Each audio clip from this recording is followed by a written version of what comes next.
com você mais uma vez, agradecendo o carinho da sintonia, 69 mesas de liderança no rádio do Rio Grande do Sul e o Sala de Redação, felizmente, cada vez mais ouvintes, e nós devemos dizer muito obrigado a todos vocês que nos acompanham. Sala de Redação tem Gimo, a linha mais completa de inseticidas do Brasil, Zafari Bourbon, Ruder Segurança, sua confiança faz a nossa força, ar-condicionado é na Frigelar, seu centro completo de climatização, Grupo IESA, vamos juntos, suco de uva integral Aurora, além de delicioso, faz bem. Banrisul, ao lado dos gaúchos, enfrentamos os desafios de 2020 e fizemos a diferença. São os nossos patrocinadores do Sala de Redação. Quero começar o programa ouvindo o nosso visitante especial da tarde de hoje, Felipe Gamba, a vitória do Grêmio, o empate do América, hein, Gamba? Bom, Pedro, em primeiro lugar, Feliz Natal, né? Todos os ouvintes de Esportes ao meio-dia, eu fiz essa saudação, quero também fazer aqui no Sala de Redação, agradeço o convite pela participação. Pedro, foi a vitória da eficiência do Grêmio, né? Não foi uma atuação exuberante do Grêmio, longe disso, o Grêmio em alguns momentos teve muita dificuldade com esse São Paulo, que não seria absurdo algum o São Paulo ter conseguido uma vitória ontem na Arena, tendo em vista, por exemplo, posse de bola, 69% para o São Paulo. O São Paulo teve 3 finalizações, o Grêmio eficiente, apenas uma, a do gol. Mas o Grêmio teve aquilo que se cobrou muito, Pedro, nos jogos contra o Santos, principalmente, que é a questão da atitude. Eu não sou daqueles que defendem que a atitude, ela se sobrepõe, por exemplo, a questões como estratégia e tática. Ontem o Grêmio teve atitude e teve uma estratégia, que depois a gente vai debater se foi correta ou não, de começar a partida com o Tassiano. Mas me parece que a explicação do Renato para essa decisão, ela é plausível, né? O Renato tinha uma preocupação com o Reinaldo, por outro lado, o Ferreira preocuparia esse Reinaldo, mas o Renato percebeu que o time do Grêmio estava sem confiança. Por isso, a questão de não perder o meio-campo para o São Paulo. Começa com o Tassiano e no segundo tempo promove a entrada do Ferreira. Então, Maurício Saraiva definiu isso há pouco em Esportes ao meio-dia. Uma goleada de 1-0 do Grêmio para cima do São Paulo, tendo em vista toda a dificuldade que apareceu no jogo, Pedro. Pois é, Guerrinha, é uma vantagem, é importante, mas não é tudo ainda, né? Não é tudo, Pedro, mas é uma vantagem significativa, principalmente se a gente levar em consideração que o Grêmio não teve uma atuação de encher os olhos. Como disse o Gamba, o Grêmio teve uma finalização ao gol do São Paulo e acertou. Isso é mérito, isso é eficiência. O Grêmio acertou a casinha, o São Paulo andou perto, acertou? Não acertou. Então, o que vale no futebol, e hoje, amanhã e sempre, é a bola na rede. Agora, vai ser um outro jogo lá. Vai ser o jogo em que, muito provavelmente, o Grêmio será atacado desde o início, e o São Paulo mostrou ontem qualidade para atacar.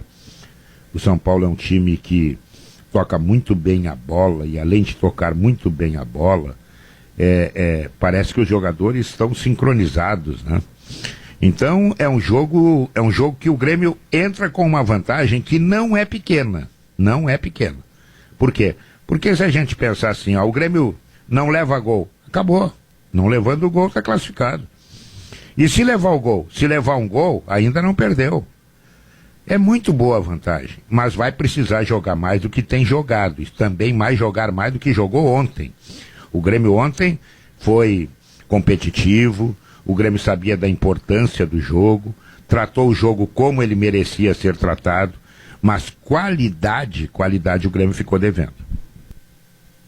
Eu recebi uma correspondência de alguns conselheiros do Grêmio que disseram o seguinte: se o Grêmio tivesse jogado com essa disposição contra o Santos, não teria perdido para o Santos, estaria vivo na Libertadores. Será que isso é verdade?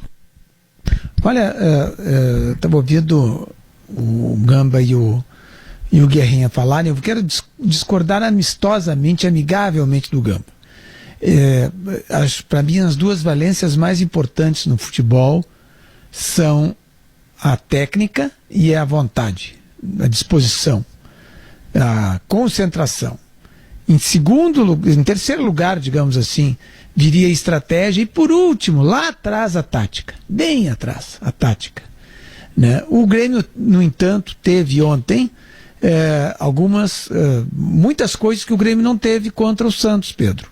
E isso que tu está dizendo aí. Ele teve ontem a vontade, essa disposição, com exceção de um jogador, o Jean-Pierre, Todos os outros jogadores se empenharam. Os outros 15 jogadores que estavam em campo se empenharam, correram, batalharam. O Kahneman dividiu bola de cabeça no chão. No resto do chão, o Kahneman dividia a bola. Foi impressionante o que o Kahneman jogou.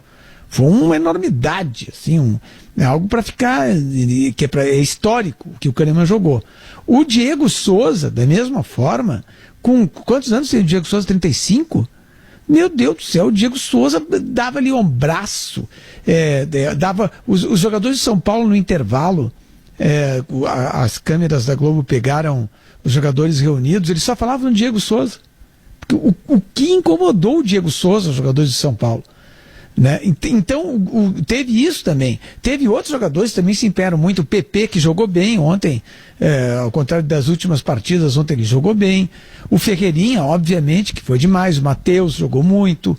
Né? Então, o Jeromel até sair machucado. Depois o Tonhão substituiu bem. Então, o Grêmio teve uma série de boas valências. Né? Além disso, ele teve uma vantagem estratégica, né? Que foi a entrada do Tassiano, que foi, digamos assim, de uma complexidade tática e psicológica. Isso que o Gamba falou, aí eu concordo com ele. Eu acho que o Grêmio estava meio traumatizado, digamos assim, precisava de um reforço no meio, foi isso que o Tassiano fez, né? Tanto que levou um cartão amarelo logo em seguida, porque estava também com tanta disposição que acabou levando o cartão amarelo, né? E depois entrou o Ferreirinha descansado, foi lá e fez a jogada do gol. Né? E, além disso, o Kahneman em campo, né?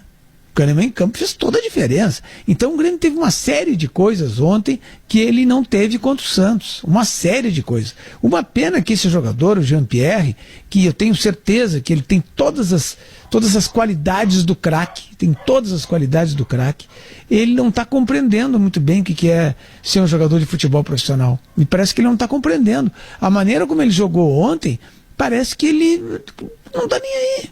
Não tá dando bola. No primeiro tempo. Aquela jogada que o Jeromel teve a distensão muscular, a bola foi do Jeromel junto com o cara, e o Jeromel foi mole. O Zé Alberto até referiu isso na jornada. Não sei se mole, não sei se é exatamente isso, mas não teve aquela volúpia que Sim. O Jeromel chegou do lado dele, tirou a bola do cara, chutou em gol, desajeitado, e ainda teve a lesão. Mas o Jeromel estava ali demonstrando ao Jean-Pierre qual é o tipo de competição que tem que fazer num jogo desse. Isso, não, e o Jean-Pierre puxa vida, que decepção. Um jogador desse quilate, sabe, dessa capacidade, ele jogar com tamanho desinteresse. Olha, o cara para fazer isso, para jogar do jeito que ele joga, só sendo um Romário e jogando na posição que o Romário jogava. Porque o Romário era um pouco alheio assim ao jogo e às vezes comprometia seu time. Mas ele era o Romário, né? O Romário fez 1000 gols. O Jean-Pierre não é o Romário. Está longe, bem longe, né? A léguas de distância de ser um Romário. Então, eu acho que o Grêmio teve muita coisa que ele não teve contra o Santos, e se conseguir manter essa disposição, de repente com um pouco mais de encaixe técnico, tático aí, ele vai encarar bem o São Paulo lá. Sobre o Jean-Pierre, Pedro, tem uma questão interessante da gente analisar, que é o seguinte: teoria e prática, e eu explico. O Jean-Pierre, há algumas semanas, ele concedeu 2 entrevistas que para mim foram emblemáticas. Uma entrevista coletiva e uma entrevista no Bem Amigos. Nas 2 entrevistas, ele fez referência, Davi, ao comprometimento que ele precisa ter e a uma evolução que ele precisa mostrar no seu futebol com relação a esse comprometimento também de um jogador que precisa exercer funções táticas sem a bola. Quer dizer, ele reconhece isso, ele reconhece que precisa aprender, ele reconhece que precisa evoluir, e ele entende que o jogador completo hoje precisa ter isso. Ele sabe que tecnicamente ele é diferenciado, mas ele sabe que para ser completo ele precisa evoluir nisso. E ele tem essa consciência porque ele falou isso, né? Então, assim, a questão do desinteresse, me parece só, Pedro, que ele não está conseguindo colocar em prática isso. E aí eu quero colocar só um parêntese para a gente discutir. Será que isso não passa pela questão ainda do Jean-Pierre estar buscando o ritmo de jogo ideal, pelo fato dele ter ficado fora do jogo contra o Santos na Arena, ter voltado ainda não 100% contra o Santos na Vila, né? Contra o Sport também não se viu isso dele. Pode porque ser. eu consigo compreender, Pedro, um jogador que tem essa consciência, mas que no campo não consegue colocar isso em prática. Pois é, mas eu estou escrevendo hoje, colocando no Gaúcha ZH, no GZH, uma preocupação que eu tenho em relação ao Jean-Pierre. Eu me lembro do Bruno e me lembro do Ganso. O Bruno, jogador do Grêmio, o Ganso, jogador do Santos. Jogadores espetaculares tecnicamente, lembrando o Jean-Pierre. Mas como o Jean-Pierre, jogadores que não tinham este grau de motivação para os jogos. E aí eu comecei a me preocupar, será que o Jean-Pierre não vai repetir esses dois jogadores que não conseguiram ir muito longe na carreira justamente por isso? Porque nunca tiveram a ideia de combatividade como uma questão central, fundamental, apesar da técnica que tem. E a técnica do Jean-Pierre ela é superior a qualquer jogador brasileiro no dia de hoje. Ninguém tem dúvida disso. Se ele correr um pouquinho, se ele se dedicar um pouquinho, ele vai ser, sim, o maior jogador de futebol do Brasil, vai ser possivelmente titular da seleção brasileira.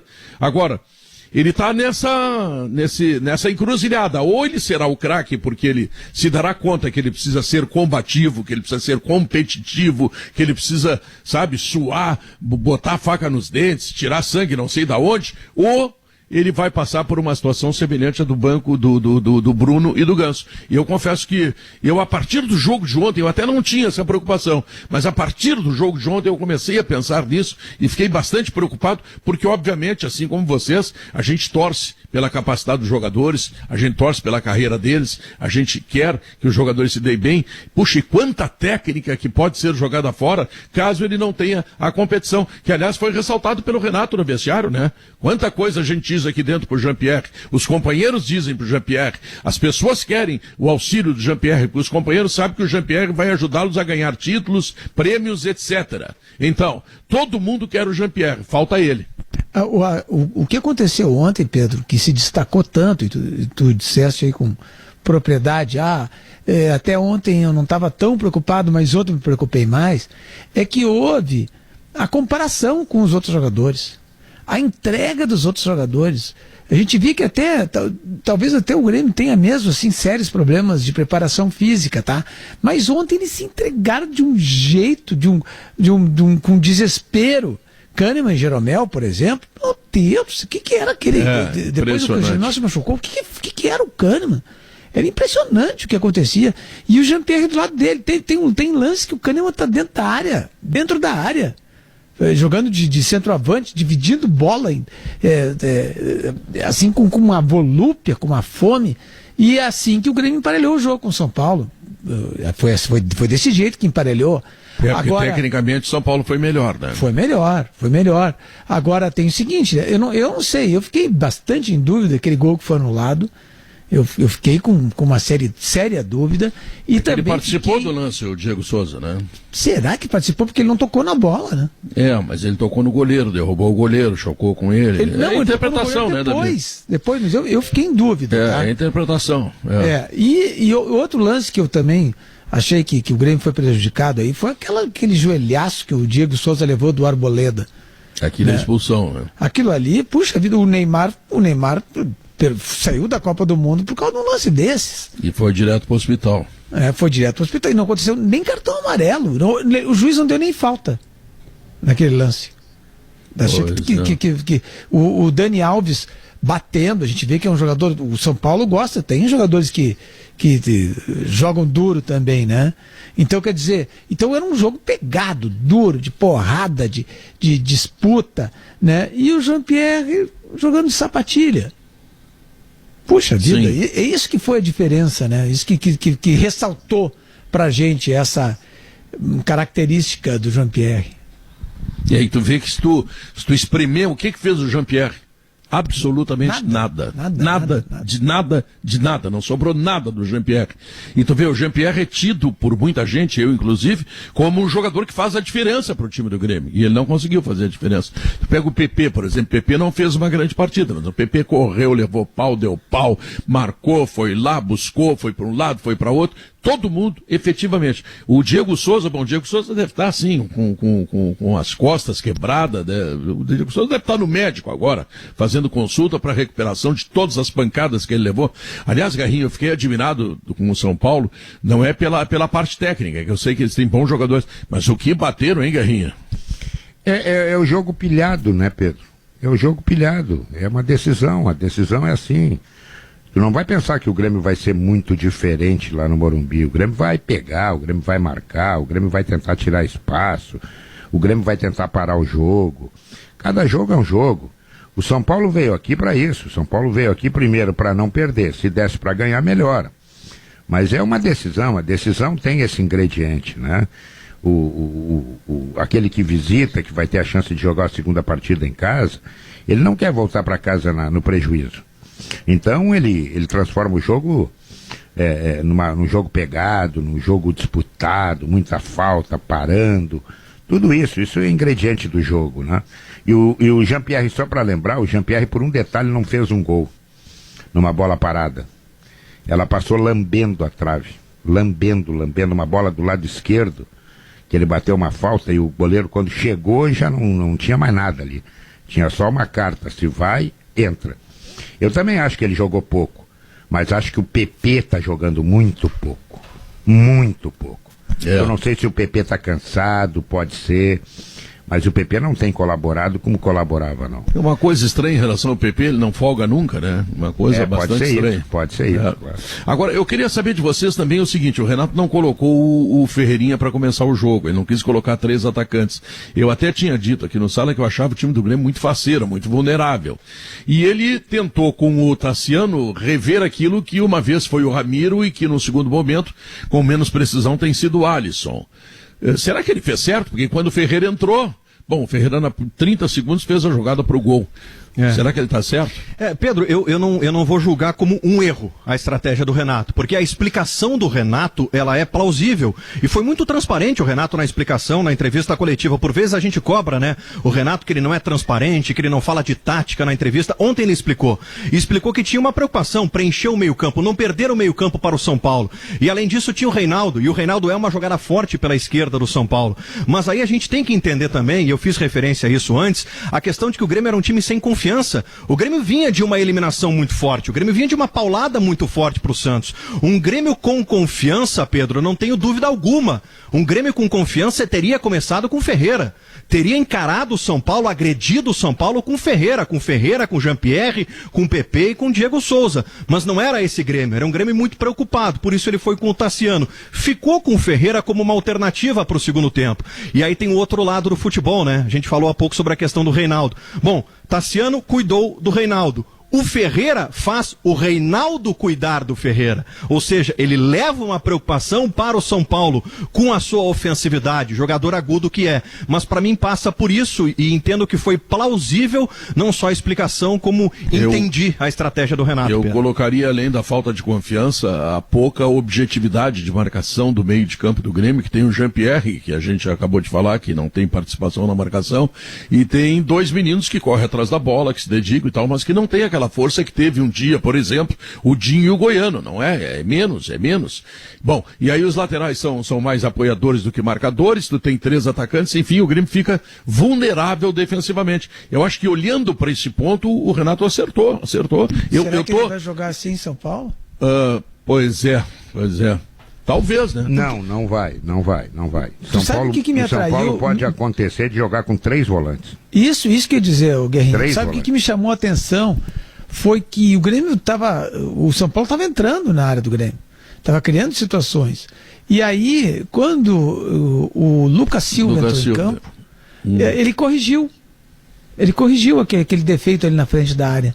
O São Paulo já não teve mais a mesma penetração, não conseguia mais ter as jogadas que ele fez antes. O Lucas Silva jogou muito bem, eu achei ontem. Eu achei que ele uma partida defensiva, assim, de concentração. Foi uma partida muito boa do Lucas Silva, melhor do que as últimas partidas dele. Né? Eu não duvido que ele faça isso pro jogo de São Paulo, de jogar com Lucas Silva, Matheus e Darlan. Sai o Ferreirinha de novo. Não sei se aí ele bota o Tassiano, ou o Ferreirinha para agredir. Teria essa. Porque tem o Jean-Pierre também, né? Porque se ele jogar com esses três volantes... O Grêmio no jogo de São Paulo tem um detalhe que vai ser considerado. O Grêmio não terá o Jeromel, né? Não. Pois é. E o Grêmio precisa se proteger, o Grêmio não precisa levar. O Grêmio tem que ter uma barreira antes de chegar na zaga. Então ele vai, eu não tenho nenhuma dúvida que ele vai povoar de novo o meio-campo. Aliás, para mim ele acertou na estratégia ontem, porque é ali no meio-campo que as coisas se decidem. E tem muito mais motivos agora ainda para fazer isso lá em São Paulo. Ele agora não tem o zagueiro titular dele. Vai botar o David Braz voltando de lesão? Acho que não, acho que vai o menino esse jogar. É bom jogador? Mas é uma decisão. Se tu não proteger, dança. Então, eu vejo que ele vai botar mais gente no meio campo, muito mais gente. Porque até ele tem uma coisa, ele não precisa ganhar o jogo, basta que ele não perca. Pois é, mas quem são esses que ele vai botar no meio campo? Porque ele pode jogar. Matheus é titular. Tira o Ferreirinha e bota o Lucas Silva, isso? De repente tira até o Jean-Pierre, que ele não gostou, e bota o Tassiano numa posição que não é do Tassiano, de armador, muito mais para ajudar o meio campo. Os três volantes e o Tassiano. E os três volantes, claro. Pode ser. Mas aí é um retrancão, né? É uma possibilidade, né? É uma possibilidade. Mas ele ontem retrancou aqui. Os primeiros 15 minutos o Grêmio levou uma roda.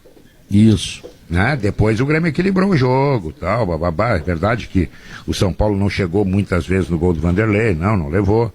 Mas ele fez isso, ele tratou de povoar o meio-campo e com razão.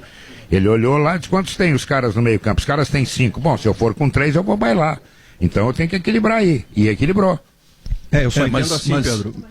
Me preocupa muito essa ideia daqui a pouco do Grêmio montar uma estratégia para o Morumbi, onde ele abdica de jogar. Né, ele preenche o meio-campo, ele vai com 3 volantes, perde a sua característica, que é a posse de bola, é a troca de passe, fica esperando o São Paulo, e daqui a pouco, em muitos casos, como teve sorte ontem, não vai ter no Morumbi, e acaba eliminado da competição. Acho que a característica do Grêmio não pode ficar de lado. O Grêmio é esse time de posse de bola, o Grêmio tem que levar riscos ao São Paulo. Né? Ontem, a gente elogiou aqui a estratégia do Tassiano, me parece que é uma boa alternativa, mas abrir mão do Jean-Pierre, abrir mão do PP, ou do Darlan, ou do Matheus, é um risco que o Grêmio vai correr lá. O Grêmio também tem que preocupar o São Paulo, Pedro. Eu acho que ele bota o Lucas Silva e tira o Ferreirinha, só isso. Mas o Grêmio ontem não teve posse de bola. Posse de bola foi de São Paulo. 31% só. Pois e o jogo na arena. Quer dizer, a tendência é que o jogo no Morumbi tenha menos posse de bola. Então o que eu vou fazer? Eu primeiro vou cuidar da minha casa. Eu vou tentar não levar o gol. Se termina 0-0 o primeiro tempo, meu amigo de Deus, olha o que acontece com São Paulo se o São Paulo virar atrás. É um horror. Então ele não vai, ele vai jogar com o regulamento embaixo do braço. E faz bem, eu acho que ele faz bem. E se ele adquiriu a vantagem aqui, por que ele vai atacar? Quem tem que atacar, sair pro jogo, deixar buraco, é o São Paulo. Esse tem que correr riscos. Não tem saída. O que eu não gostei na entrevista do Renato ontem foi quando ele declarou que o Ferreirinha é verde. Sim, é verde, como qualquer jovem, é verde. Ele vai precisar correr, ele vai precisar minutagem, ele vai precisar uma série de coisas. Mas sendo verde, o Ferreirinha é imensamente melhor que o Luiz Fernando. É imensamente melhor que o Alisson, é imensamente melhor que o Everton, jogadores que o colocam na defesa. Sim, concordo, ele é verde, mas ele é melhor do que todas as opções que o Renato tem. E o Renato deixa o Ferreirinha para uma segunda, terceira situação. Ele jogou ontem porque o Luiz Fernando não pode, porque o outro não pode, o chileno, enfim. E eu acho que o Grêmio tem no Ferreirinha, a menos que aconteça alguma coisa diferente, mas tem uma tendência, está surgindo aí um jogador extraordinário, que vai ficar mais maduro, que vai ficar com mais rodagem, que vai ficar com mais potencialidade. Ontem, no primeiro lance, 30 segundos ele em campo, ele faz a jogada pro gol do Grêmio. Poxa, isso não é pouco, gente. Isso é a decisão da Copa do Brasil que pode estar aí. Caso o Grêmio tenha pelo menos um empate lá no Morumbi contra o São Paulo. E ele é arrojado, né, Pedro? Ele tem peito, ele vai pra cima. Mas ele vai perder, claro que ele vai perder. O Garrincha não passava todas as vezes. Ele vai perder. Agora, ele passando uma é 1-0 pra ti, né? Isso que eu acho interessante dele. Ele tem confiança, ele vai pra cima dos caras. Então ele pega a bola e ele é meio parecido com o que o Renato era. Sim, claro, o Renato era mais forte, né, aquela coisa. O Renato trombava com o adversário. Pois né? mas sabe que o Ferreirinha aguenta porrada também, né? Tudo que ele não vai muito pro chão, não é um jogador fraquinho, não. Não é fraquinho. Não, ele vai pra cima. E ontem ele buscou uma bola que estava saindo, né? Na linha de fundo. Ele é desassombrado, sim. Mas o Renato não tem a convicção que ele possa ser titular ainda.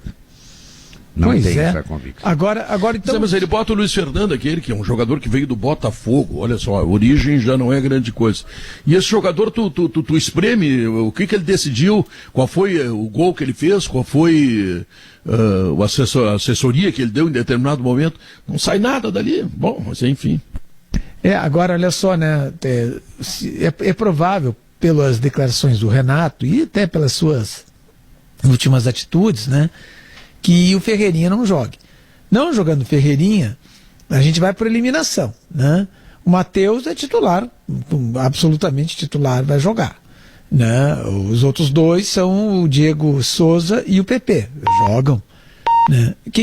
Aí fica nessas outras posições. Vai depender muito do Alisson domingo, Davi. Eu acho que o Alisson ele vai enfrentar o Atlético Goianiense. Pois é. De repente ele pode estar pensando também no Alisson para o jogo do Morumbi. Aí volta para o esquema original, né? E será que não pode ele pegar, por exemplo, chegar lá, sentar com o Jean-Pierre, escuta, meu, tu vai fazer alguma coisa, tu vai correr, tu vai te deslocar. Não, mas ele vai botar o Jean-Pierre. Pois eu já estou meio em dúvida. Ô, Davi, sabe que nessa questão do Jean-Pierre, vamos analisar o Renato, né? O Renato dificilmente, publicamente, numa coletiva, ele faz avaliações individuais. Ontem ele fez de 2 jogadores, o Jean-Pierre e o Ferreira. O Pedro citou há pouco, né? Ele disse que o Ferreira ainda é verde. E o Jean-Pierre, ele falou abertamente que ele precisa participar do jogo como um todo, né? Que ele precisa jogar a partida também sem a bola. Então, me parece o seguinte, o Renato está usando isso também como estratégia de falar sobre esses jogadores e cobrar esses jogadores publicamente, para que eles também sejam cobrados pela torcida e entendam o tamanho deles e a importância deles na equipe. Eu acho que o Renato usou isso na entrevista de ontem para provocar o Jean-Pierre, né? Para ligar o Jean-Pierre para o jogo do Morumbi, ele, enfim, encarar como um jogo grande, para ele aparecer, para ser o jogo dele, Jean-Pierre. Então passa também por uma estratégia do Renato, não vejo como uma exposição para prejudicar o Jean-Pierre, vejo o outro lado, Pedro. Eu sei, eu só não concordo. Tem que aproveitar. Eu só não concordo. Eu acho que o Ferreirinha, em relação ao Ferreirinha, tá? Em relação ao Jean-Pierre, eu acho que ele está absolutamente correto. Em relação ao Ferreirinha, ele entra num jogo e faz um gol. Ele entra no outro jogo, cruza e dá pênalti. No final do jogo, ele tem pênalti contra o Santos. Ele entra no outro jogo, ele faz a única jogada de ataque do Grêmio em 90 minutos. E o Grêmio ganha do São Paulo de 1-0. Bom, sim, ele tem que amadurecer, eu sei. Ele vai crescer mais. Ele é um jovem, ele deve ter jogado 10 partidas oficiais. E nós estamos numa final da Copa do Brasil. Mas ele, nas poucas vezes que entra, ele faz 100 vezes mais do que os outros que o Renato coloca. Essa é a diferença. O Ferreirinha é o Yuri Alberto do Grêmio. Por aí. Ontem a questão do Ferreirinha, ele não começa por uma estratégia que a gente abordou aqui. Ontem eu aceito. Ontem tá explicado. A questão é daqui pra frente, né? Vamos pegar o jogo do Morumbi. Se a ideia do Grêmio no Morumbi é preocupar o São Paulo, vai com o Ferreira para preocupar o São Paulo. Se a ideia do Grêmio é se preocupar com o São Paulo, bom, aí vai Lucas Silva, vai Tassiano e tudo mais. Agora eu concordo, Pedro, se a alternativa for velocidade, ofensividade, preocupar o adversário, é Ferreira na frente de Luiz Fernando, é Ferreira, inclusive, Pedro, na frente do Alisson, pela qualidade que ele tem. Na frente do Alisson. Claro. É que o Alisson faz o esquema, aquele que protege o meio de campo. Essa é a vantagem do Alisson. Agora, como jogador, o Ferreira dá de 10-0 neles, não tem dúvida nenhuma. Por falar em 10-0, Felipe Gamba, chegou o Gimo Álcool 70 Aerosol. A proteção do álcool, aliada à praticidade do aerossol, Gimo, qualidade comprovada. Quando os tomates vermelhinhos se transformam no molho de tomate para pizza, que só você sabe fazer, a vida acontece. Zafari Bourbon, economizar é comprar bem. Top Executivo, Top of Mind, tudo é Ruder. A marca de segurança escolhida pelos gaúchos e pelos melhores empresários do estado. Segurança é Ruder. Procurando um ar-condicionado econômico, conheça o Split Inverter da Springer Midea, que você encontra na Frigelar, e quem entende de ar-condicionado escolhe a Springer Midea e a Frigelar. 1h33, logo depois do intervalo comercial. Vamos avançar, falar mais do Internacional e o jogo do próximo domingo, a saída do Abel, a vinda do técnico novo do Internacional. Enfim, muito assunto pela frente aí, gente. 38 minutos, o Grupo IAS apresenta o novo Nissan Versa, um sedã com tudo que você nunca imaginou a partir de R$ 74.500. É só na IAS Nissan, hein? O suco de uva integral da Aurora, além de delicioso, é muito saudável, não tem adição de água nem açúcar, nenhum tipo de corante, você se refresca a qualquer hora e ainda aproveita todos os benefícios da fruta para a sua saúde, é sabor de verdade, até a última gota. Beba saúde, beba suco de uva integral da Aurora. Banrisul, em 2020, apoiamos nossos clientes para continuarem em frente e superamos os desafios com muita parceria. Feliz Ano Novo e Feliz Natal, tá ali mandando o nosso Banrisul. Felipe Gamba, que novidades tivemos em Esportes ao meio-dia sobre as tratativas do Inter, o jogo final, a troca de treinador, etc. Bom, Pedro, essa questão da permanência do Abel, ela está, nesse momento, dependendo exclusivamente do Abel. O jogo, ao que tudo indica, de domingo contra o Bahia, será a despedida do Abel Braga. O Abel não vai aceitar uma proposta idealizada pela direção do Internacional de fazer com que a transição Miguel Ángel Ramírez e Abel Braga fosse feita paralelamente. Ou seja, Abel Braga cumpriria o seu contrato até o final do Campeonato Brasileiro. Em meio a isso, Miguel Ángel Ramírez estaria aqui, em Porto Alegre, acompanhando o trabalho, mas não participando da atividade em si, não tendo ingerência no trabalho de Abel Braga. O Abel, no seu direito, é importante a gente deixar claro isso, não vai aceitar, porque o Abel tem uma história, principalmente com o Internacional, entra numa questão de dignidade, talvez uma questão de respeito, que o Abel entenda que nesse momento talvez não esteja acontecendo para com ele, Abel Braga, mas o Abel vai tomar a decisão de deixar o Internacional após o jogo contra o Bahia. Bom, o que isso significa, Pedro? Significa que já no início de janeiro, o Internacional estará sob comando do espanhol Miguel Ángel Ramírez, faltando 11 rodadas para o final do Brasileirão. É importante dizer que o Inter não está faltando, o Inter não está fazendo nenhuma sacanagem pro Abel, o Inter não está querendo humilhar o Abel, o Inter está querendo, o Inter está querendo sair de uma circunstância que nunca existiu, até porque pandemia nunca existiu mesmo, né?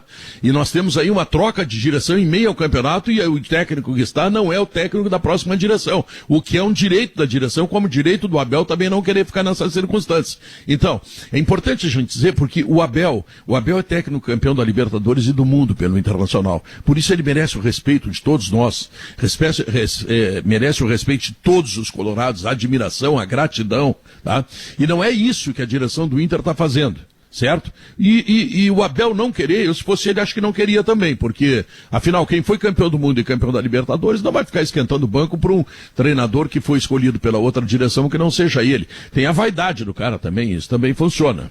Não é, Davi? Mas, Pedro, isso tudo que tu salientas, né? Isso aí o torcedor colorado vai ter eternamente, a gratidão, o respeito, o carinho, né? Afinal de contas, ele é o grande técnico das grandes conquistas do Internacional. Isso aí já faz parte da história, já está resolvido. E o Abel, a gente sabe, né, que ele veio realmente para apagar o incêndio causado pela saída do Kudê, que pegou todo mundo desprevenido, todo mundo de surpresa, né? Então ele veio, ele fez o melhor possível dele, eu acredito, pelo que eu ouvi, né, da coletiva dele, ele está realmente muito incomodado com a situação, mas ele está sendo tratado com todo o respeito, até onde se sabe, e cabe a ele essa decisão, né? Se ele realmente acha que é possível seguir no Internacional, não como cargo de técnico, enfim, como orientador, não, isso vai depender dele. Ele é treinador. Eu acredito que ele não precise passar por isso, na verdade, assim, né? Então, o combinado, assim, é que ele veio por uma convocação, né, como ele mesmo salientou, do Marcelo Medeiros. O Marcelo Medeiros sai do Internacional, ele sai junto também.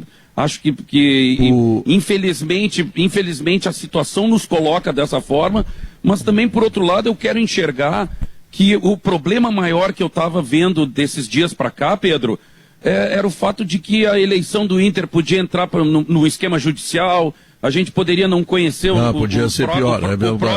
o próximo presidente tão cedo. Então, cara, esse problema que era o mais grave e se a eleição fosse em fevereiro, foi resolvido. E se a eleição fosse em fevereiro e o Inter estivesse disputando o título ou vaga na Copa Libertadores da América, diríamos que a eleição está atrapalhando, porque a eleição entra no vestiário. O clube tem que ter eleição, o clube não vive sem eleição, ele tem que renovar. Tá, não precisa ter tanta bronca como teve agora, mas eleição tem que ter, seja qual for a data. Fala, Maurício. Você pegou um ponto que eu acho muito interessante e muito importante. Em dado momento se disse que a eleição do Internacional, ainda com o Cudê de treinador, a eleição do Internacional criava o fato de que o treinador ficou inseguro, de que o próprio Inter como um todo vivia uma turbulência por conta da eleição, e esse argumento para mim nunca foi exatamente convincente, porque a eleição todo clube tem, do pior ao melhor, do menor ao maior. A eleição não é um processo turbulento. A eleição tem oposição e situação. A oposição vai dizer a situação está errada por isso, isso e isso. A situação vai dizer eu estou certo e quero permanecer. E os profissionais vão trabalhar. Então a eleição não pode ser um incômodo, o que depois viria a Faroeste, né? Viraria a Faroeste mais tarde, depois finalmente se solucionou. O que poderia dar insegurança para o Cudê eram os resultados dos jogos, isso sim. Não, e exatamente por aí ele tinha a firmeza até então da liderança do campeonato, embora as últimas 2 rodadas do Cudê, a liderança já não era por conta dos resultados dele, e sim de resultados paralelos, mas é fato que ele liderava o campeonato por pontos, que ele tinha a presença na Copa do Brasil e na Libertadores em vias de classificação. Então não se explica pela política o que o Internacional tenha vivido ao longo da temporada. E o mais importante é que a nova direção tenha aprendido com aquele episódio para tentar ser o mais madura possível. Respeitar o Abel, que é uma exigência absoluta e está certa. O Abel vai ficar à vontade para continuar ou não. Ele sabe que em março não será ele. O treinador que chega, se chegar em janeiro, não vai ingerir no trabalho dele. Mas o Abel pode dizer, eu não preciso disso na minha vida a essa altura. E ninguém está errado. O Inter é que vai ter que ser muito rápido, Pedro, se não tiver Abel. A partir de segunda-feira... Porque tu imagina o seguinte...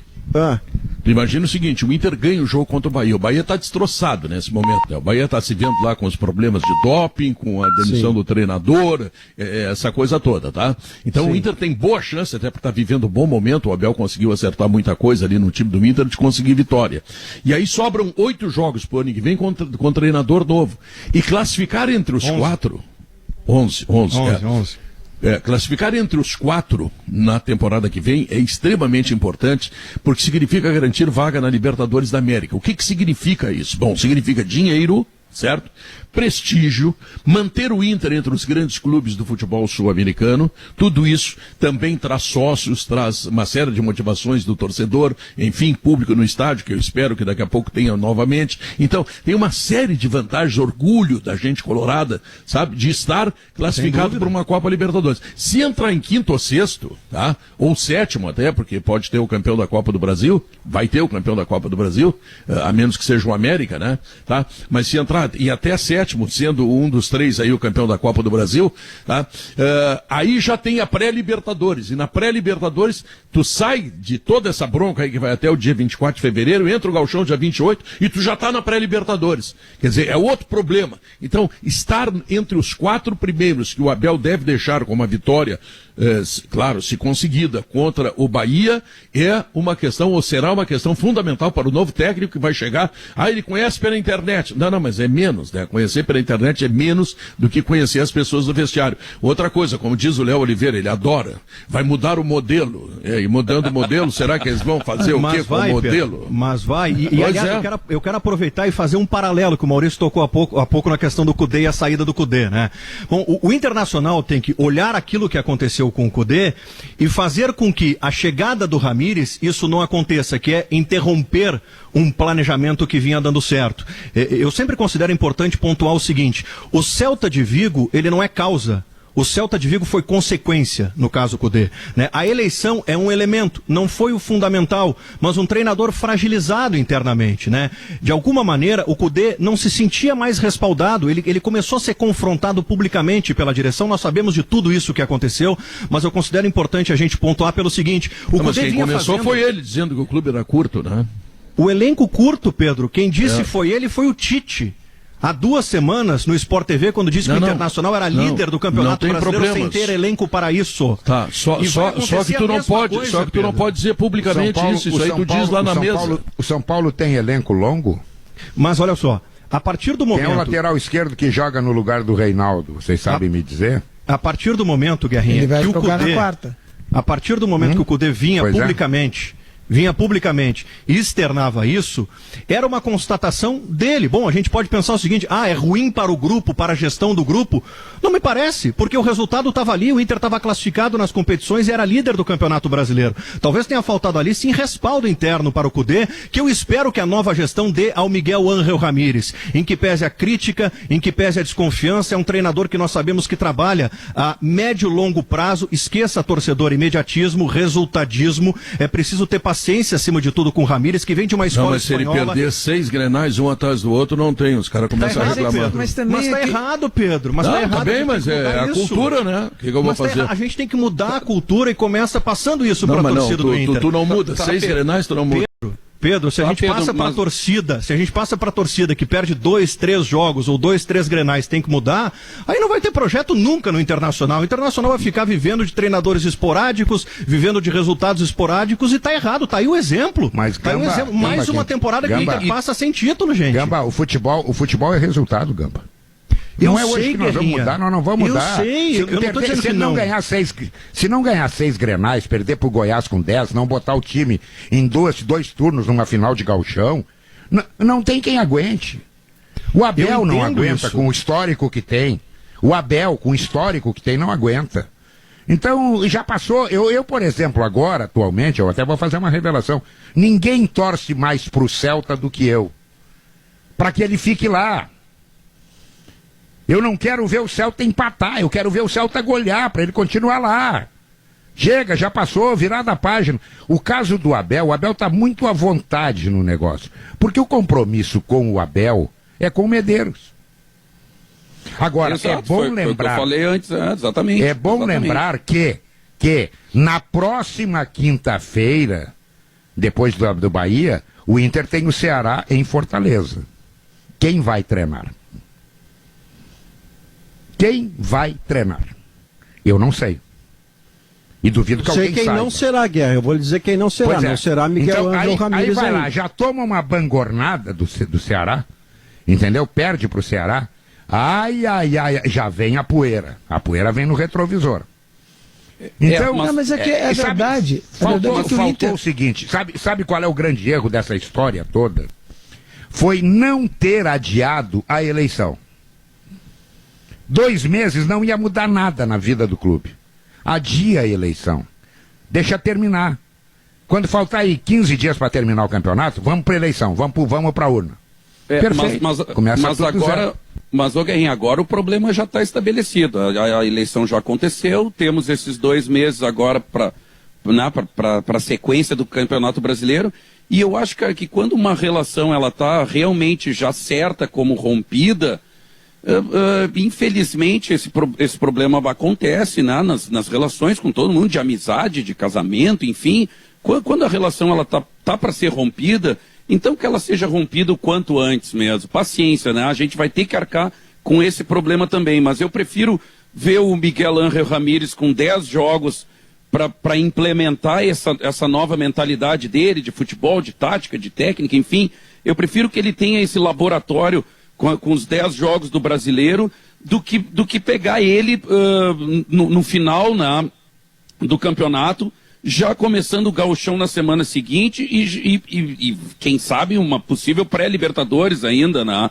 Então eu acho que com 10 jogos, eu prefiro o Miguel Ángel Ramírez já tendo esse tempo trabalhando mesmo, do que os verões da minha vida toda, que é o Inter jogando contra sindicato de funcionários aqui e dali. Calendário, o modelo ideal não é esse.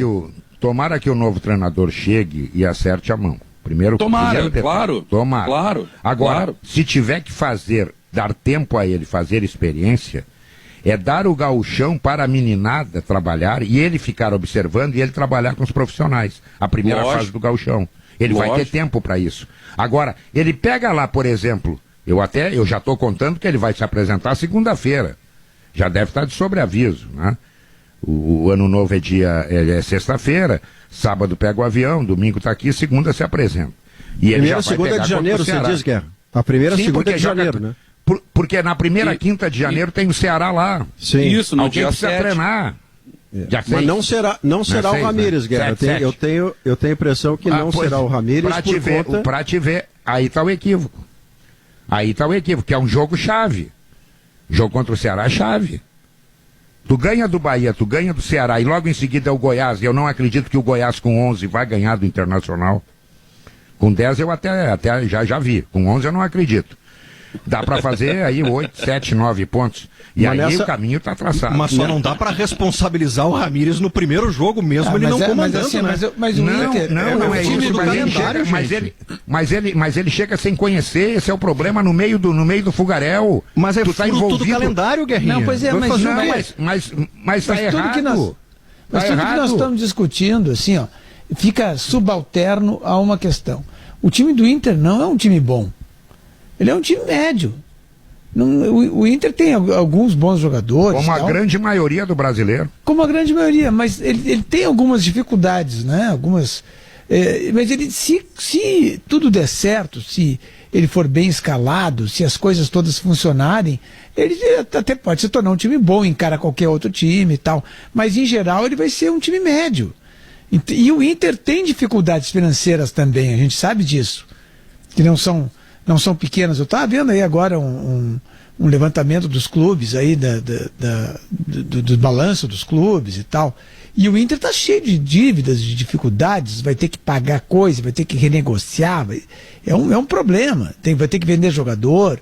Então, a gente tem que saber qual é o time do Inter que que o Inter vai poder mesmo escalar no ano que vem.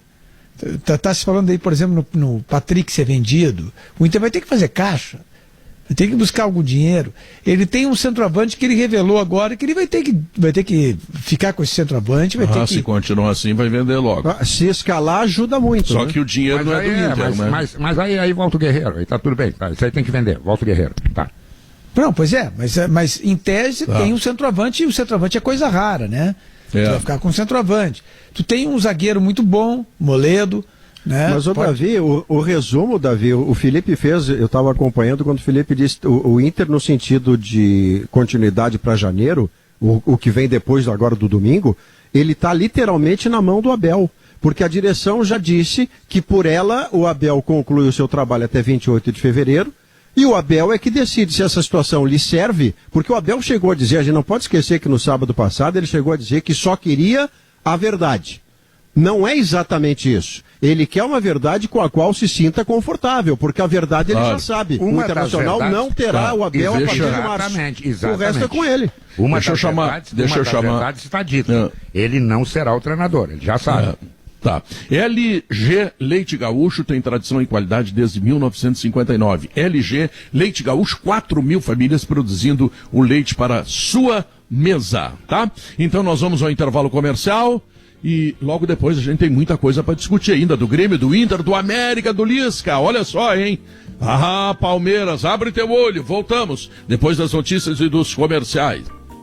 De redação, assim que a situação normalizar, os ganhadores estarão de novo com a gente no programa. E claro, levam aquele almoço cortesia do Mamma Mia. Promoção autorizada pela Cefel. Volta 2h03. Atenção, senhores condôminos, a Objetiva Administradora de Condomínios, que tem 23 anos de experiência, é especialista no que faz.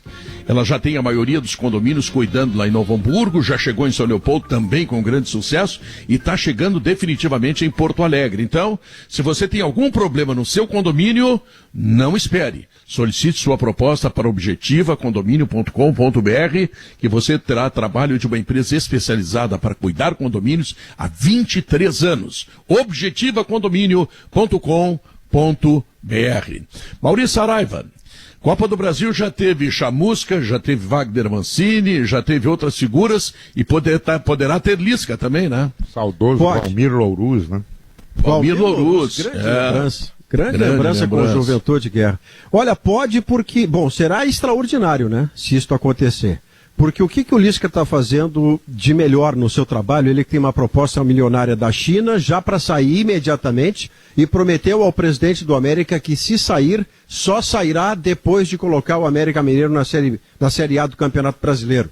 O Lisca faz um trabalho que é potencializar o máximo da qualidade que ele tem, organizar defensivamente, porque ele não pode ser propositivo com a qualidade existente, e enfrentar os adversários maiores fazendo a inversão daquilo que eles propõem. O favoritismo é deles, ele chega no jogador dele e diz assim, olha, os caras já têm o favoritismo, os caras estão aí para ganhar em 2 vira, em 4 acaba, agora é com a gente. O que nós podemos botar de resistência para eles? E assim o América Mineiro está chegando onde chega. O problema recente do América, Pedro, nunca foi contra Corinthians, Inter ou mesmo contra o Palmeiras ontem jogar fora de casa.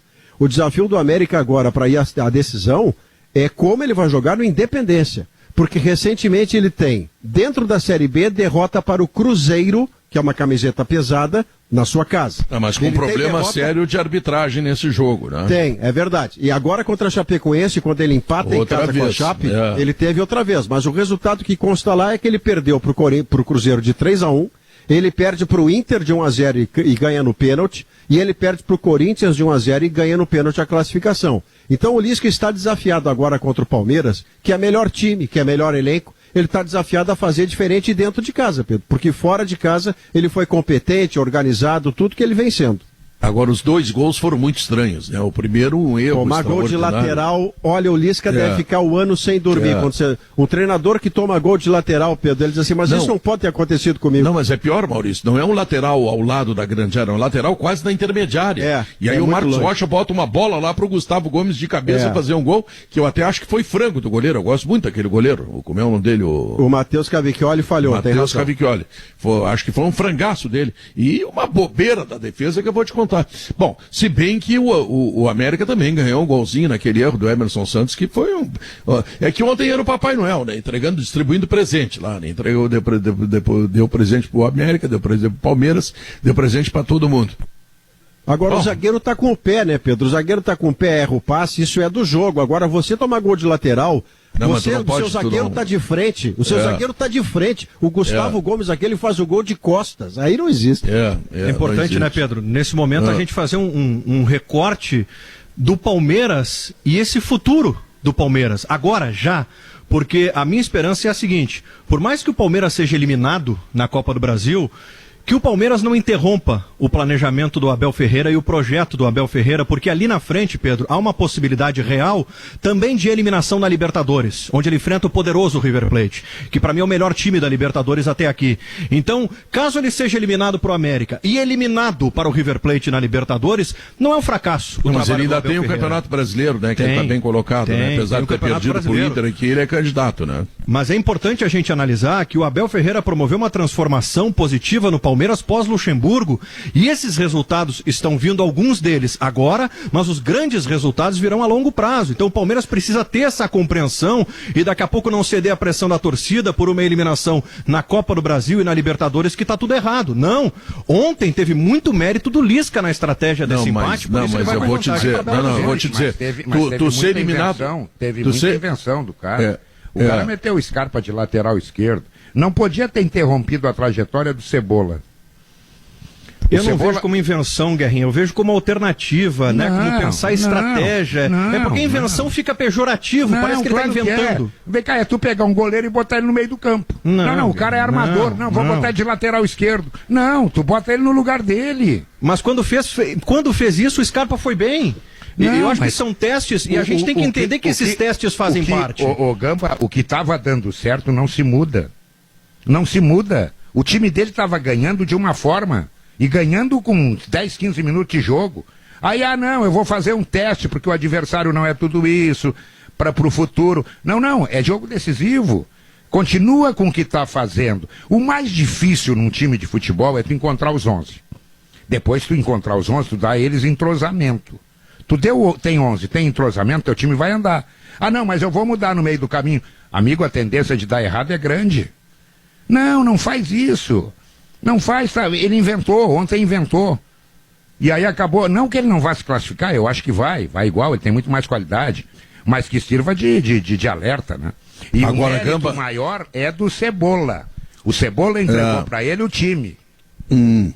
É verdade. Agora, Gamba, ser eliminado pelo River, eu não botaria ninguém pra rua e acho um absurdo. Agora, ser eliminado pelo América Mineiro, tô sendo técnico do Palmeiras, bom, aí tu vai ter que explicar, né? Aí vai ter que explicar. Porque por mais que eu diga assim, mas o Lisca... O Lisca o Inter do Abel sim, também. Eliminou o Corinthians também. Sim, mas o Abel tem que explicar.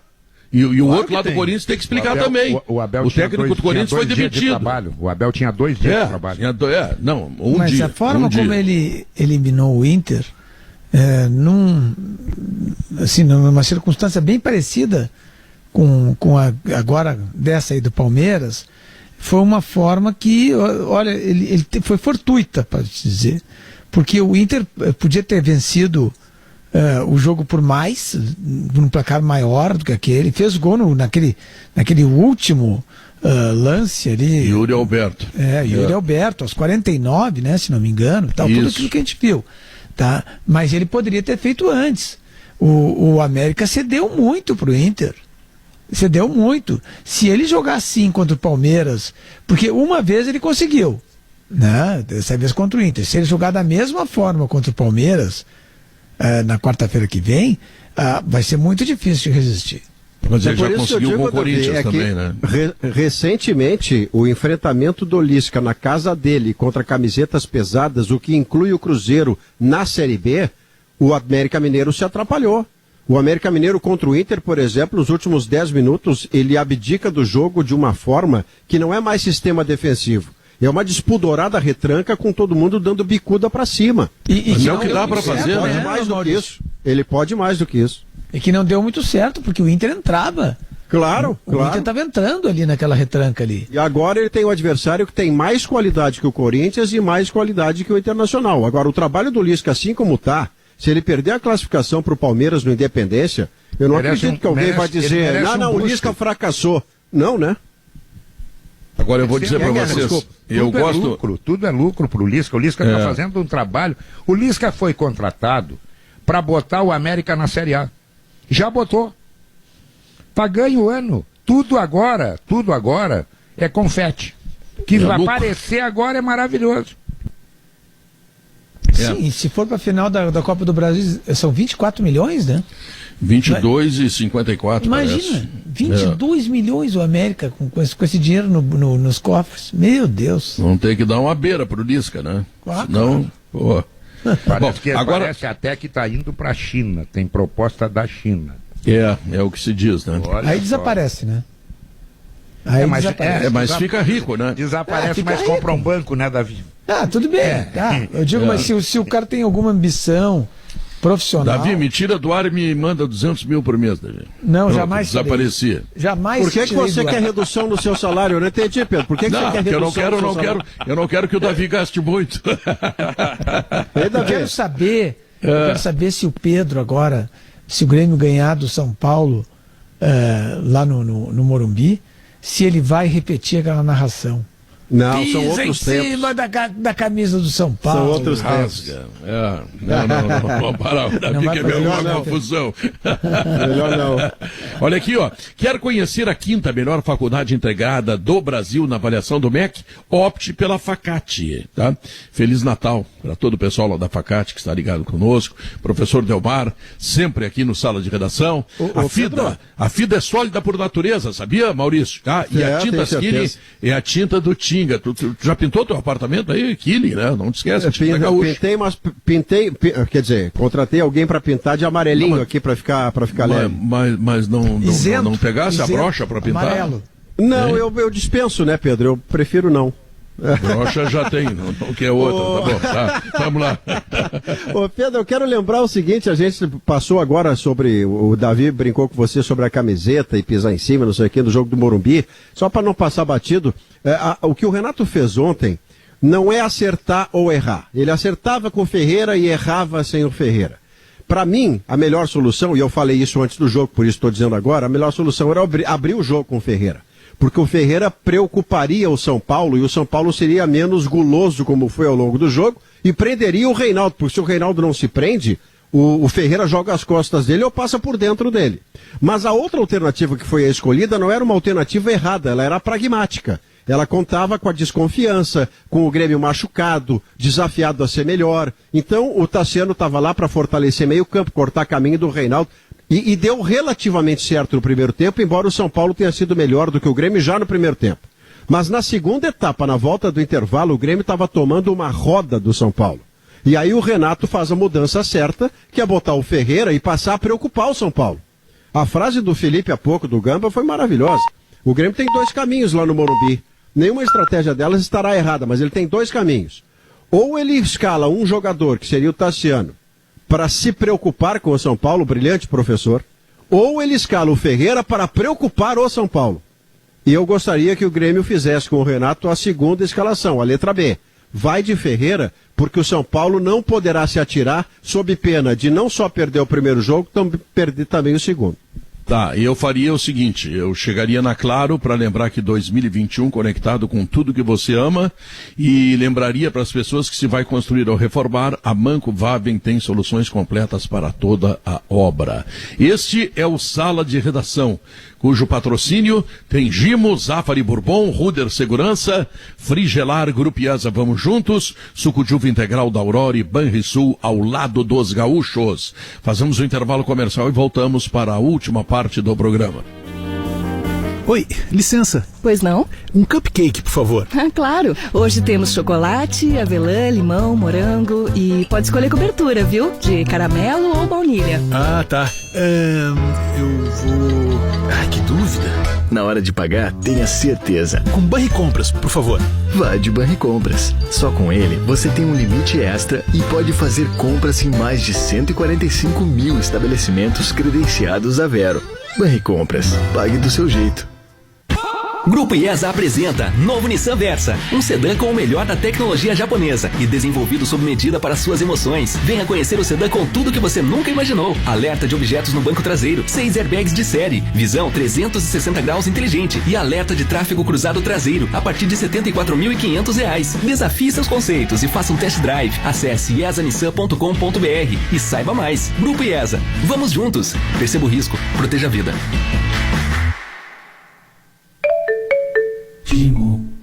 Judite, o próximo! Olá, doutor. Só preciso de uma dica. Minhas camisas, todas aparecem com esses furinhos aqui, ó. São traças, meu caro. Pelo jeito, elas invadiram o teu guarda-roupas. Mas o que eu faço?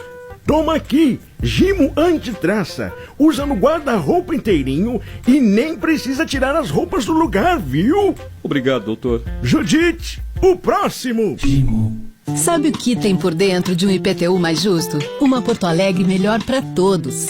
São os recursos do IPTU que ajudam a cidade a ter mais de 300 obras em andamento. Sem falar nas que já foram entregues, como a nova Orla do Guaíba. Quer mais? Então pague seu IPTU com 10% de desconto hoje mesmo. Até 5 de janeiro, você garante o desconto e a cidade novas melhorias. Com o IPTU mais justo, Porto Alegre ganha mais. Prefeitura de Porto Alegre.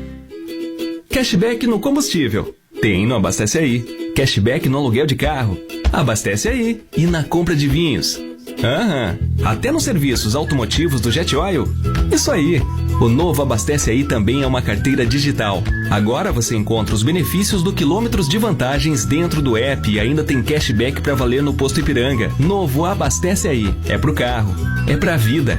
É cashback pra valer. Baixe aí. Minuto Simers.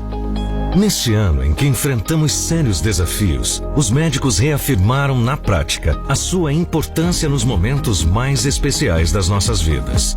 Agradecemos esses profissionais que trabalham incansavelmente para que possamos comemorar as datas festivas. Feliz Natal e um ano novo com muita saúde a todos. Simers. Defender os médicos é defender a saúde.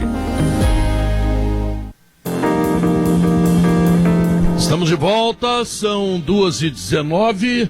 Pessoal da Feira Ecológica do Bonfim diz que estará atendendo normalmente no sábado, dia 26 de dezembro, das 7 às 13 horas, com a presença de 40 famílias de agricultores confirmadas. E os primeiros 200 clientes que chegarem até a Avenida José Bonifácio para as compras esse sábado irão receber um presente de final de ano especial, junto a uma parceria com o Goethe Institute.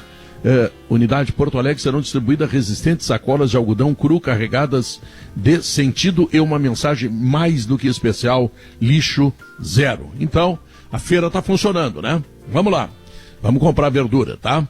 Verdura e todas essas coisas aí que fazem bem para a saúde. E quero dizer o seguinte, não tenho banca lá, tá? Não estou fazendo para mim, tá? Não vai pensar que é por causa própria, apenas os meus amigos lá, produtores, que estão me pedindo. Denardan?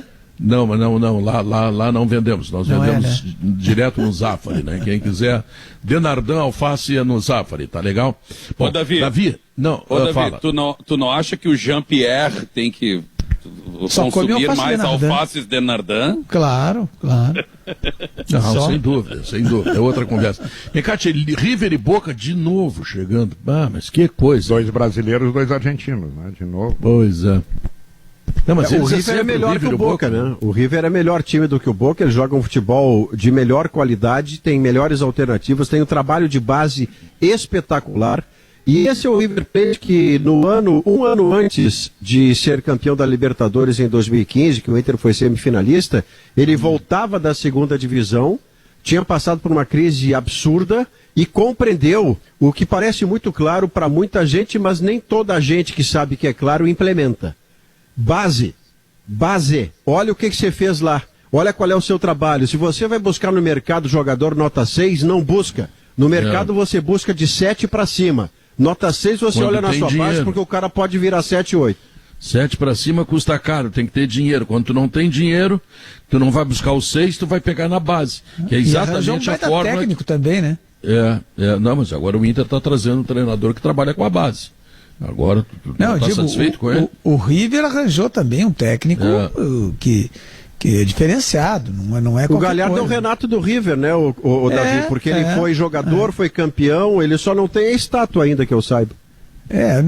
O Renato, eu não sei agora como é que vai ser. O Renato, eu sei que ele prorrogou até fevereiro. Né, o seu contrato. E aí depois depende muito da Copa do Brasil, né? O que vai acontecer, eu suponho. Mas se o Grêmio for eliminado da Copa do Brasil, não ganhar a Copa do Brasil, será contra o São Paulo ou contra o Palmeiras. Isso não pode demitir treinador, porque aí tu tá chegando numa semifinal, tu tá competindo, etc. E Grêmio São Paulo ou Grêmio Palmeiras, o que ganhar tá tudo certo, porque são mesmas grandezas. O duro é tu perder pro América. Caso o Palmeiras, por exemplo, perca pro América, como é que o treinador vai explicar para a equipe?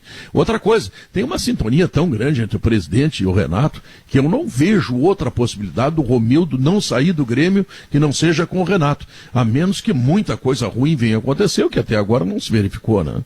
Então eu acho que faz tempo já, né? De repente o próprio Renato, né? Pode pensar, vou fazer outra coisa, vou treinar outro time, vou voltar pro Rio. Ele não tem emprego tão bom quanto ele tem no Grêmio. E o objetivo dele é a seleção brasileira, e até 2022 o Tite está na seleção brasileira, não vai cair, porque ele vai classificar nessa eliminatória, tá ganhando todo mundo, é uma barbada esse negócio aí. Tá? Então não tem chance do Tite ser demitido. 2022, o Brasil vai bem, ganha a Copa, o Tite larga, perde a Copa, o Tite larga também, porque ganhou, sai, Pedro, perdeu, sai também.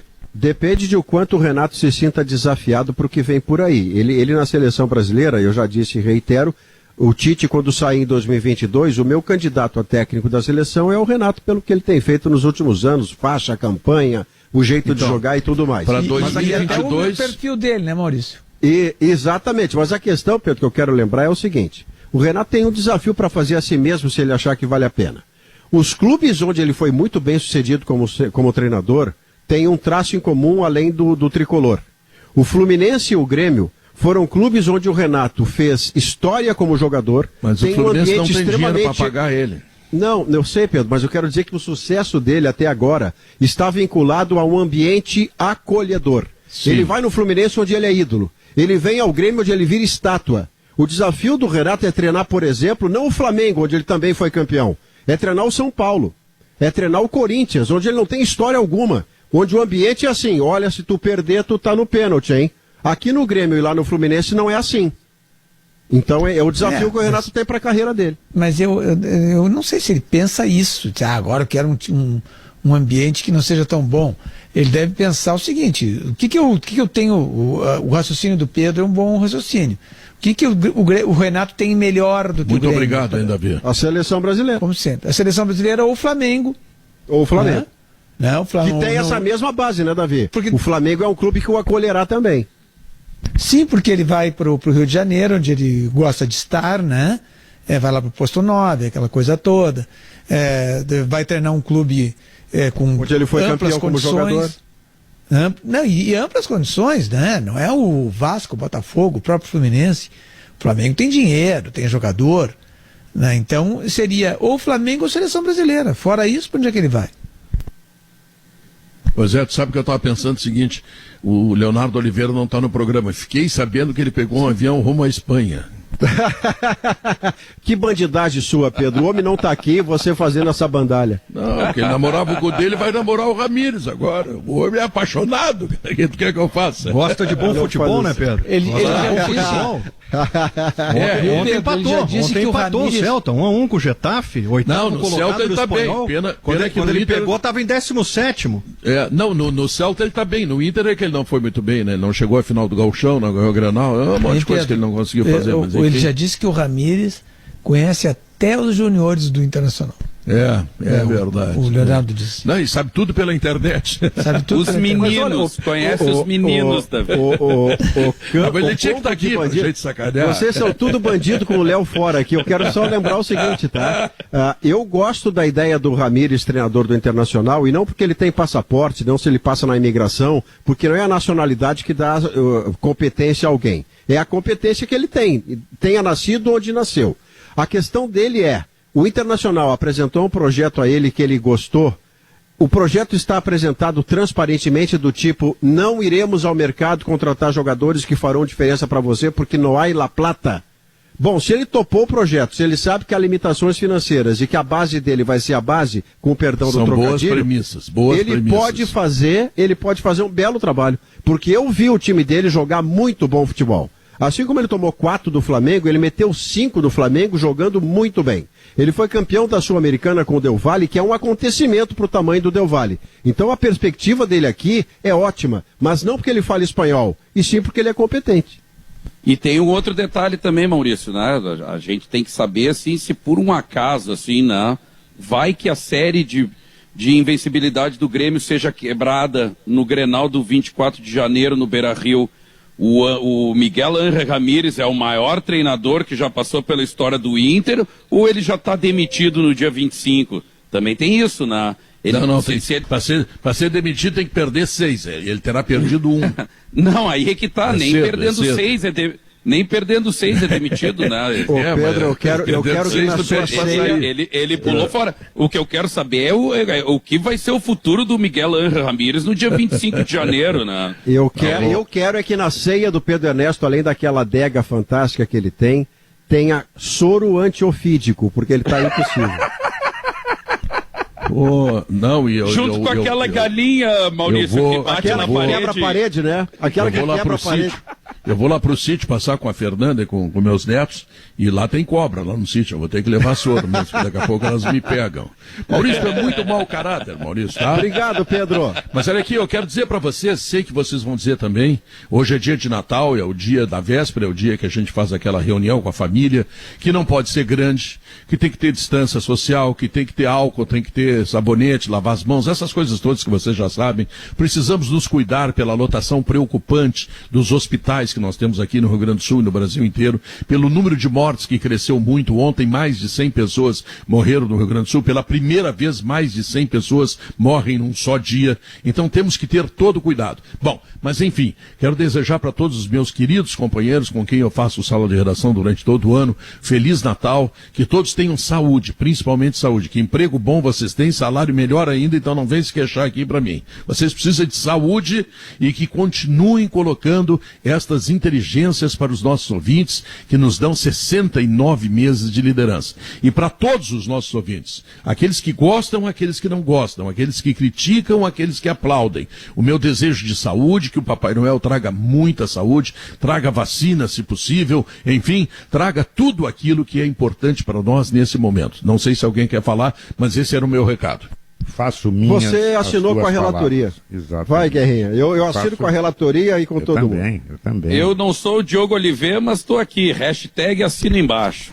Mas não é possível que o programa vá terminar na noite, no dia que antecede a noite do Natal. Nós estamos quase 2h30 da tarde. E o Rafael Malenotti, que é uma das pessoas mais generosas e emotivas que eu conheço, não vai dar uma choradinha no ar. Não vai uma coisa pra ele se emocionar, Maurício. Não, e olha só, a cerimônia aqui, né? Todo o lance de Natal hoje vai ser online, né? Vamos fazer aquelas reuniões online onde cada um da família, né? Com exceção, obviamente, aqui eu, a patroa, as filhas, o filho e os sogros, né? Mas vamos fazer uma reunião online porque a casa não vai receber todos os filhos e todos os netos, como se costumava fazer tradicionalmente, né? Então vamos nos adaptar nesse Natal atípico mesmo e fazer dessa forma para ter todo mundo presente mesmo, né? Tem uma coisa boa, Maurício, tu imagina aquele cunhado xaropão que tu tem. Tu vai ver ele só por online, ele não vai estar tomando trago e xaropeando bebum depois da janta. E no caso o cunhado xaropão sou eu, né, Pedro? Pô, provavelmente. E se tiver xaropeando muito, caiu a internet. Não, o Malenotti na ceia de Natal vou cantar mais uma do rei. Detalhes tão pequenos de nós dois. Cadê aí, Malenotti? Não, pra vocês eu digo assim, ó. Não preciso nem dizer tudo isso que eu lhe digo, mas é muito bom saber que eu tenho bons amigos. Aê, guri! Valeu! Feliz Natal! Alemão, me conta aí, Alemão, Gaúcha Mais! Pedro, Gaúcha Mais chegando com a nossa reportagem nas estradas, acompanhando a movimentação que não é grande, o movimento é baixo nas